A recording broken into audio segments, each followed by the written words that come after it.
बिस्मिल्लाहिर्रहमानिर्रहीम, अस्सलाम वालेकुम। मैं उम्मीद करता हूं कि आपने पिछला लेक्चर बड़े ध्यान से सुना होगा और उसको समझा भी होगा और डेफिनेटली उसको याद भी किया होगा। तो स्टूडेंट्स, ये लेक्चर को रिकॉर्ड करना, आप तक डिलीवर करना, ये सब जितनी भी काविश की जा रही है एक्चुअली आपके लिए है। तो आपसे एक ही गुजारिश की जाती है कि जो भी वीडियो आपके पास आती है इसको मैक्सिमम लोगों तक शेयर किया करें ताकि आपकी वजह से दूसरे लोगों को फायदा हो सके और इसका रियली आपको और उनको दोनों को ही फायदा होगा और आप उनको आगे कहें कि वो भी आगे इस वीडियो को शेयर करें ताकि ओवरऑल हमारी जितनी कम्युनिटी के अंदर स्टूडेंट्स हैं उनका फायदा हो सके। आपको एक रियल बात बताने जा रहा हूं कि ये जो फोरम बनाया गया है ये एक्चुअली पाकिस्तान के स्टूडेंट्स के लिए, ये पाकिस्तान का फोरम है।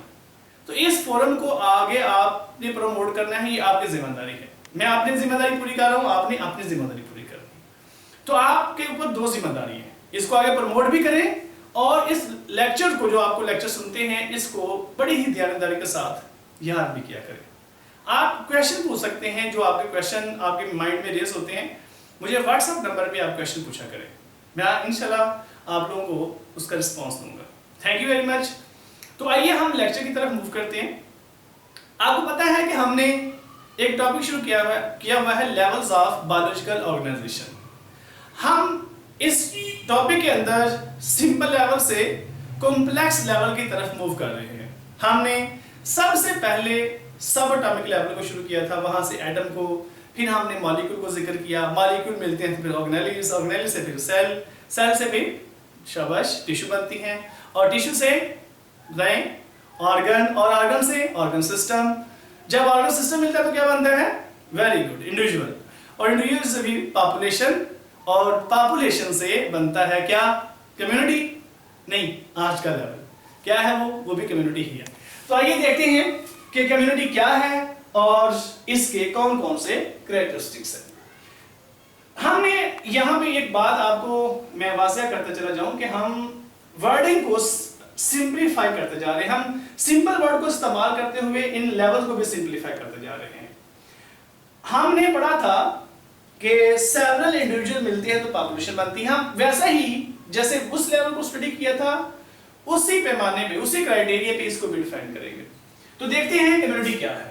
Several populations of different species living together और कंबाइंड टुगेदर। यहां पे आप वर्ड यूज कर सकते हैं, living together are combined together form a community।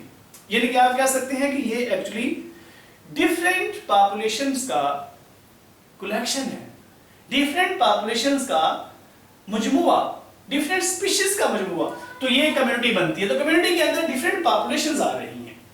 तो इनके एग्जांपल्स जैसे एक फॉरेस्ट है, फॉरेस्ट के अंदर बेशुमार डिफरेंट पॉपुलेशंस पाई जाती हैं, डिफरेंट स्पीशीज होती हैं। जैसे population of lion, population of tiger, population of deer, population of birds and population of some plants. Specific plants के एग्जांपल दे सकते हैं आप, ट्रीज के एग्जांपल दे सकते हैं। तो ये डिफरेंट पॉपुलेशंस जब मिलेंगी, एक ही जगह पे रह रही होंगी, तो क्या बनेगी? कम्युनिटी। आप यहां पे गौर करें कि मैंने यहां पे जितनी भी एग्जांपल दी हैं सारी की सारी लिविंग थिंग्स की दी हैं। इसका मतलब ये हुआ कि कम्युनिटी के अंदर नो डाउट कि डिफरेंट पॉपुलेशंस शामिल हैं, लेकिन वो सारी की सारी लिविंग ऑर्गेनिज्म की होंगी। यहाँ पे नॉन लिविंग ऑर्गेनिज्म हम कम्युनिटी के अंदर शामिल नहीं करते। तो आइए देखते हैं इसके कौन कौन से कैरेक्टरिस्टिक्स हैं। बड़े सिंपल से हैं, बड़े आसानी से आप लोग याद कर लेंगे। आप बहुत अच्छे स्टूडेंट हैं, माशाल्लाह बहुत लाइक स्टूडेंट हैं, आपके लिए ये मेरे ख्याल से बड़ा आसान सा टॉपिक है। तो population, community is a larger than population. Why? Population में सिर्फ एक स्पीशीज की बात कर रहे होते हैं, यहां पे क्या है? पूरा ग्रुप शामिल है। तो जब हम डिफरेंट पॉपुलेशन के ग्रुप को डिस्कस करेंगे तो क्या बनेगी? कम्युनिटी। तो इस वजह से कम्युनिटी क्या होगी? पॉपुलेशन से लार्जर होगी और ये ज्यादा कॉम्प्लेक्स है। किससे? पॉपुलेशन से। फिर वही बात, क्योंकि यहां पे ज्यादा पॉपुलेशन शामिल है। मैं एक यहां पे आपको बात क्लियर करते चला जाऊं कि जिस कम्युनिटी की हम बात कर रहे होते हैं उसी में से पॉपुलेशन लेनी है। ऐसा ना हो कि जिस कम्युनिटी की आप बात कर रहे हैं वो कम्युनिटी बहुत छोटी हो। मसलन जैसे एक जगह पे कोई सिंपल ग्रास लैंड है, सिंपल ग्रास लैंड है, वहां पे चंद एक ग्रासेस हैं, चंद एक वहां पे दूसरे जानवर एग्जिस्ट कर रहे हैं। आप वहां पे अगर आप इंसेक्ट की पॉपुलेशन लेते हैं तो वहां पे सपोज दैट के 1000 वहां पे इंसेक्ट है, लेकिन आप उस पॉपुलेशन की, उस कम्युनिटी की एग्जांपल किसी ऐसे कॉम्प्लेक्स कम्युनिटी के साथ दें और वहां पे जो आप सिंपल कम्युनिटी है वहां पे टोटल जो जानवर है वो टोटल पॉपुलेशन को काउंट करें वो 1500 हो, और जहां पे आप दूसरी एग्जांपल दे रहे हैं वहां पे एक ही पॉपुलेशन थाउजेंड्स में हो। नहीं नहीं, आपने इन दोनों का कंपैरिजन नहीं करना, आपने उसी कम्युनिटी में से लेने हैं सब कुछ। मतलब उसी कम्युनिटी के अंदर आपने देखा इंसेक्ट कितने हैं जी, 1000 है, और उसी में देखें प्लांट कितने हैं, सपोज दैट वो भी 1000 है। इस तरह से आप उसी कम्युनिटी के अंदर की बात कर रहे हैं, आप उस कम्युनिटी का किसी दूसरी बड़ी पॉपुलेशन के साथ कंपैरिजन नहीं करेंगे। तो ये इंपॉर्टेंट चीज थी। तो it is more complex than population, ये एक पॉपुलेशन से ज्यादा कॉम्प्लेक्स होगी क्योंकि यहाँ के इसके अंदर बेशुमार डिफरेंट पॉपुलेशन शामिल है। अब यहाँ पे लिखा है जी ये डायनामिक कलेक्शन है of different species, different species का ये डायनामिक कलेक्शन है। डायनामिक का वर्ड क्यों यूज किया? डायनामिक कहते हैं विच इज नॉट स्टैटिक, जिसमें फ्लक्चुएशंस आती जाती हो, जिसमें आप कह सकते हैं कि उतार चढ़ाव हो। मतलब यहाँ पे अगर एक पॉपुलेशन में इजाफा होता है तो पॉसिबल है दूसरी पॉपुलेशन में कमी आ रही होगी। और कहते हैं कि ये जो फ्लक्चुएशन है, ये जो डायनामिक कलेक्शन है, it may be due to fluctuations in antibody components, यानी कि जो नॉन लिविंग कंपोनेंट्स होते हैं उनकी वजह से पॉपुलेशन में कमी या ज्यादती होती रहती है। मसलन एक फर्ज करें कम्युनिटी है, फॉरेस्ट कम्युनिटी है या कोई और सिंपल कम्युनिटी है, पॉन्ड कम्युनिटी है, वहां पे वाटर कम होता चला जा रहा है, वाटर अवेलेबल नहीं है, तो क्या होगा? बेशुमार जानवर वहां से माइग्रेट कर जाएंगे, वो जो एक्वेटिक बर्ड्स हैं वहां से कहीं और चले जाएंगे। तो पॉसिबल है वहां उसके अंदर जो एनिमल्स हैं उनकी डेथ हो, तो क्या होगा? उसमें फ्लक्चुएशन आने जाएगी, कमी आती चली जाएगी। और वहां पे अगर पानी ज्यादा आ जाता है, रिसोर्सेज फूड के ज्यादा आ जाते हैं, तो क्या होगा? वहां पे जानवरों का रुझान ज्यादा हो जाएगा, पॉपुलेशंस बढ़ती चली जाएंगी। तो इस वजह से इसको क्या कहते हैं? It is a dynamic collection, बहुत बड़ा कलेक्शन है किसका? डिफरेंट स्पीशीज का, जिसके अंदर पॉपुलेशन के अंदर कमी या ज्यादती होती रहती है, कम हो रही है या ज्यादा हो रही है, तो ऐसा पॉसिबल है। तो कम्युनिटी दो तरह की हो सकती है, it may B simple, it may B complex. को जो कॉम्प्लेक्स कम्युनिटी होती है वहां पे बेशुमार पॉपुलेशंस होती हैं, और जो सिंपल कम्युनिटी होंगी उनके अंदर चंद एक पॉपुलेशंस हो सकती हैं। कॉम्प्लेक्स कम्युनिटी के ऊपर एनवायरमेंटल फ्लक्चुएशंस के, एनवायरमेंटल चेंजेस के इतने ज्यादा बुरे असरात नहीं होते, और ये बहुत स्टेबल होती है। यानी कि ये आप कह सकते हैं कि more stable, they are more stable, they are less stable, less stability होती है इनमें। मतलब ये है कि अगर environmental changes इतनी बुरी आ जाए कि वो कम्युनिटी को नुकसान पहुंचाए, तो ये ज्यादा कॉम्प्लेक्स कम्युनिटी ज्यादा बेहतर तरीके से उनको टॉलरेट कर सकती हैं, लेकिन जो सिंपल कम्युनिटी है वो बड़ी आसानी से डिस्ट्रॉय हो जाएगी। मतलब फॉरेस्ट है, वहां पे फ्लड आ जाता है, बहुत ज्यादा किसी जंगलात के अंदर पानी छोड़ दिया जाता है, तो वहां पे अगर बहुत ज्यादा बारिशें हो जाती हैं तो पॉसिबल है कि वो फॉरेस्ट स्टेबल हो। और in case of simple community अगर यहाँ पे बहुत ज्यादा बारिश होती है या कोई फ्लड है या कोई और चेंज है एनवायरनमेंट की, तो पॉसिबल है वो कम्युनिटी सारी की सारी डिस्ट्रॉय हो जाए और दोबारा से रिकवरी ना हो। तो इस वजह से हम कहते हैं कि जो सिंपल कम्युनिटी होती हैं वो लेस स्टेबल होती हैं। मैं यहाँ पे एग्जांपल दे सकता हूँ कि जैसे कॉम्प्लेक्स कम्युनिटी जैसे फॉरेस्ट है और सिंपल कम्युनिटी जैसे सिंपल को ग्रासलैंड है। जैसे आप कह सकते हैं कि एक वुड लॉग्स दैट हैविंग, एक वुड का पीस है, वुड लॉग है, उसके सराउंडिंग में कुछ प्लांट्स ग्रो कर गए हैं, इस तरह से कोई प्लांट ग्रो कर गए उसके सराउंडिंग में, और उसके साथ कोई माइक्रो ऑर्गेनिज्म है और साथ में कुछ फंगस वगैरह उगी हुई है जैसे मशरूम वगैरह है। इस तरह से ये एक सिंपल सी कम्युनिटी बन गई। ऐसे आप कह सकते हैं क्योंकि वुड जो है एक ऑर्गेनिक मैटर का फंक्शन परफॉर्म कर रही है, शेल्टर भी प्रोवाइड कर रही है, और इसके साथ में कुछ इंसेक्ट वगैरह भी हो सकते हैं। तो इस तरह से ये वुड के साथ कोई कम्युनिटी बन गई, एस्टेब्लिश हो गई है। तो ये एक सिंपल सी कम्युनिटी है। एक से ज्यादा पॉपुलेशन होगी तो कम्युनिटी बन गई, तो हम क्या कहेंगे कि ये सिंपल कम्युनिटी तो है लेकिन it may be destroyed easily. Next one that is interactions among different living organisms within community. Living community के अंदर लिविंग ऑर्गेनिज्म जो पाए जाते हैं उनके दरमियान डिफरेंट इंटरेक्शंस हो सकते हैं, उनका डिफरेंट लिंक्स हो सकते हैं। तो ये भी आपने ये जो कैरेक्टरिस्टिक्स हैं या ये जो इंटरेक्शंस हैं ये भी आपने इसके अंदर मेंशन करने हैं, पॉसिबल हो तो उनको एक्सप्लेन भी कर दें। जैसे पहला है प्रीडेशन। प्रीडेशन क्या है? That is a interaction between predator and prey, यानी कि प्रीडेटर और प्रे के दरमियान ये इंटरेक्शन है। प्रीडेटर एक ऐसा जानदार है जो दूसरे जानदार के ऊपर फीड करता है। ऐसा जानदार जो दूसरे जानदार के ऊपर फीड करे उसको कहते हैं प्रीडेटर, और प्रे वो होता है जो कि दूसरे जानदार से खाया जाता है। प्रीडेटर की एग्जांपल जैसे जितने भी कार्निवोर्स हैं, कार्निवोर क्या है? एक प्रीडेटर है। मसलन जैसे टाइगर है, जैसे चीता है, जैसे लायन है, ये क्या है? सारे प्रेडेटर हैं। प्रे जो कि शिकार हो जाते हैं, जो कि शिकार है, जो कि खाया जाता है दूसरे जानदार से, जैसे डियर है, जैसे कोई और भी एग्जांपल दे सकते हैं, बफलो है, उसके ऊपर भी लायन जो है वो फीड कर सकते हैं। तो जो भी जानदार खाया जाएगा वो क्या होगा? प्रे होगा। तो इनके दरमियान इंटरेक्शन को क्या कहेंगे हम? प्रीडेशन। फिर है पैरासाइटिज्म। अब पैरासाइटिज्म क्या है? It is a interaction between parasite और होस्ट।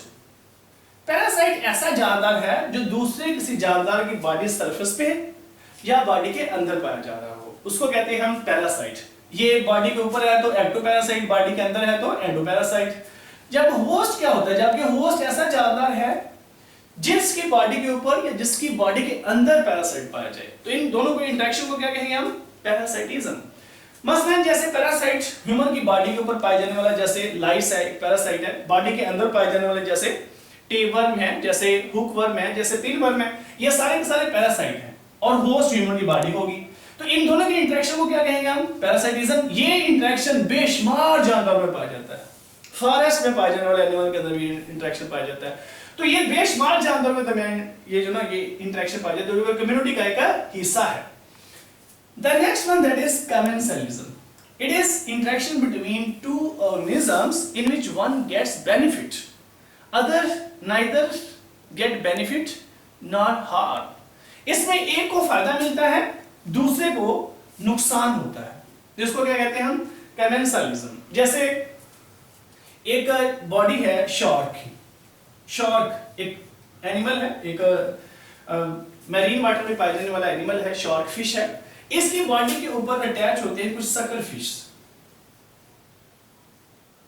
फिश जो कि बॉडी की सरफेस पे अटैच है।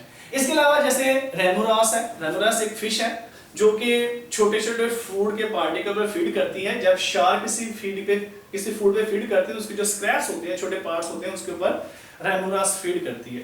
तो sucker fish they may travel due to by attaching on the surface of shark. जब शार्क ट्रैवल करती है तो ये भी उसके साथ बड़े अपने माउथ के वजह से उसको उसके सरफेस को पकड़े होती है और साथ ये भी ट्रैवल कर रही होती है।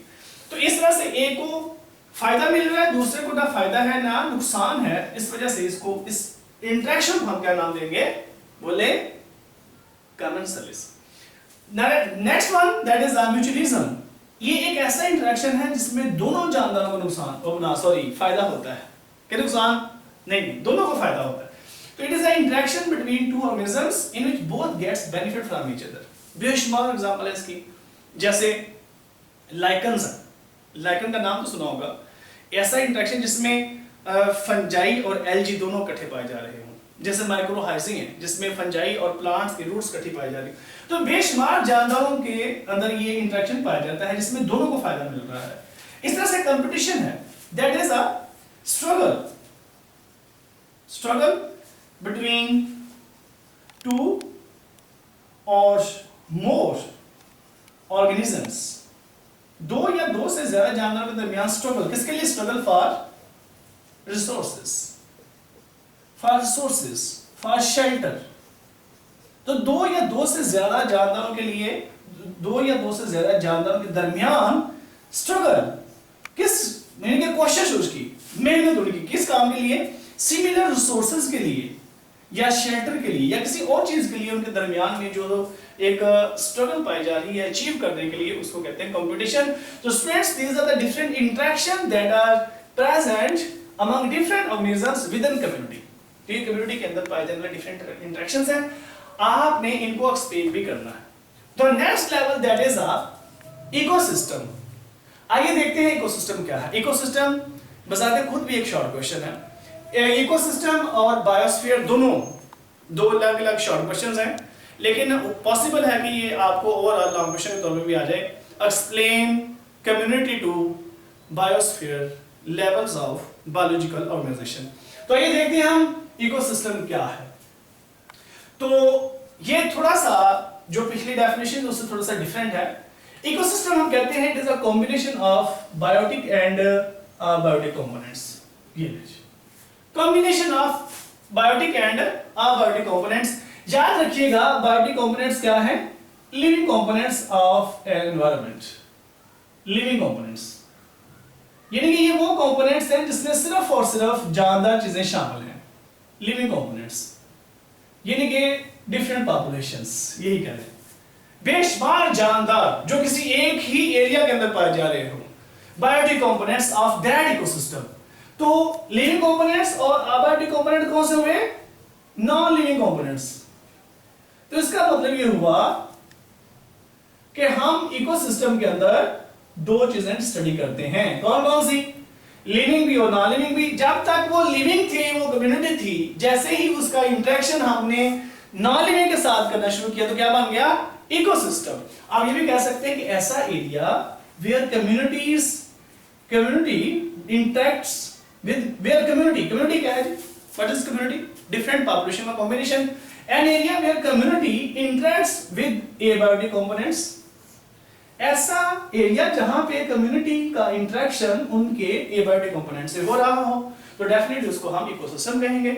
या हम जिसमें कम्युनिटी को भी स्टडी कर रहे हो और उसके सराउंडिंग कंपोनेंट्स, एनवायरमेंटल कंपोनेंट्स, उसके फिजिकल कंपोनेंट्स को भी स्टडी कर रहे हो, उसको हम इकोसिस्टम का नाम देंगे। यानी कि कम्युनिटी को इकोसिस्टम में कन्वर्ट करना कोई आसान नहीं और कोई मुश्किल नहीं है।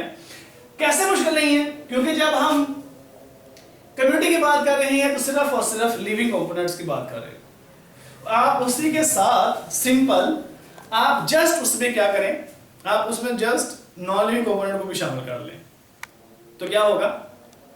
आसान या मुश्किल? सिंपल होगा। ये मुश्किल नहीं है। तो देखते हैं कि इकोसिस्टम के अंदर हम कौन कौन से एग्जांपल्स हैं, उसके कौन कौन से कैरेक्टरिस्टिक्स पढ़ते हैं। इकोसिस्टम के एग्जांपल जैसे मैं दे सकता हूं, जैसे फॉरेस्ट है, फॉरेस्ट इकोसिस्टम है, फ्रेश वाटर इकोसिस्टम है। अब जब हम फॉरेस्ट इकोसिस्टम की बात करते हैं तो फॉरेस्ट तो कम्युनिटी भी थी, तो यहां पे मैंने लिखा है फॉरेस्ट इकोसिस्टम। इसका मतलब ये हुआ कि फॉरेस्ट के अंदर जब हम इकोसिस्टम लेवल पे इसको स्टडी करेंगे तो हम इसके अंदर लिविंग को भी और नॉन लिविंग कंपोनेंट दोनों को शामिल करेंगे। जब तक इसमें लिविंग कंपोनेंट थे तो ये कम्युनिटी थी, जब इसमें हमने नॉन लिविंग कंपोनेंट को शामिल कर लिया तो क्या बन गया? ये एक इकोसिस्टम बन गया। इस तरह से फ्रेश वाटर इकोसिस्टम है।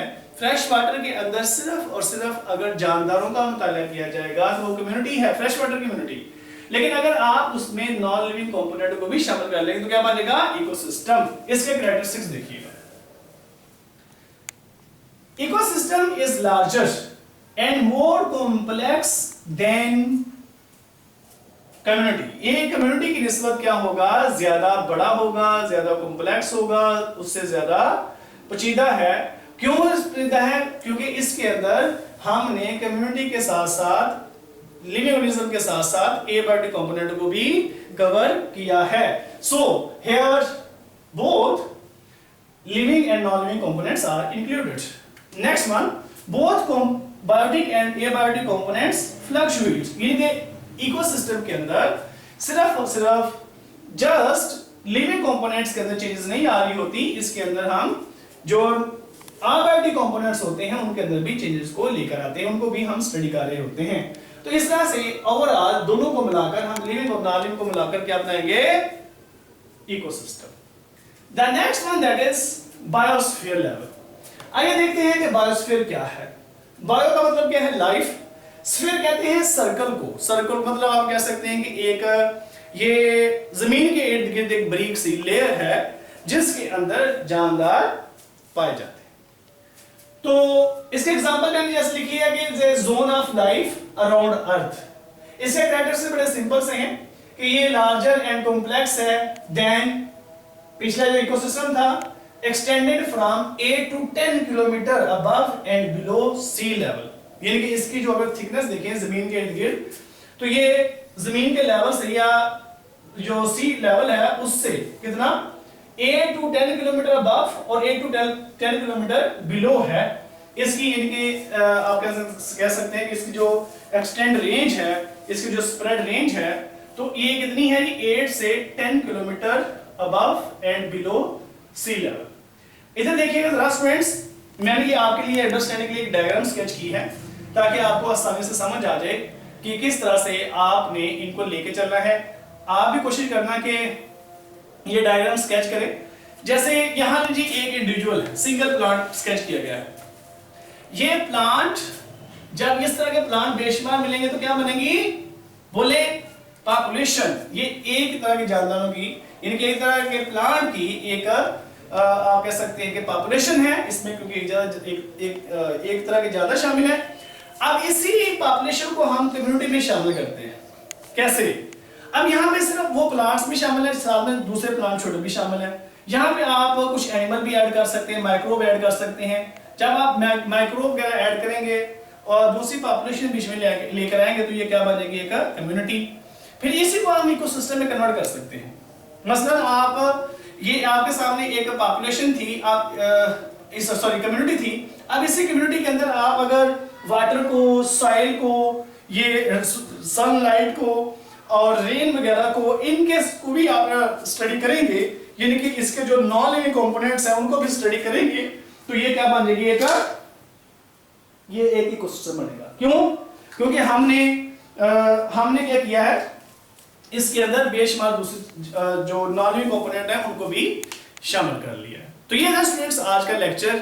इस लेक्चर को आप कंप्लीट सुने, इसको रिवाइज करके सुने, लेकिन आपको याद होना चाहिए। मकसद ये है कि आपके नॉलेज में इजाफा हो, आपके लिए आसानियां हो, आप इसको याद करें, इस नॉलेज को शेयर करें। यकीनन शेयर करने से भी अल्लाह ताला आपको इसका अजर अजीम अता करेगा।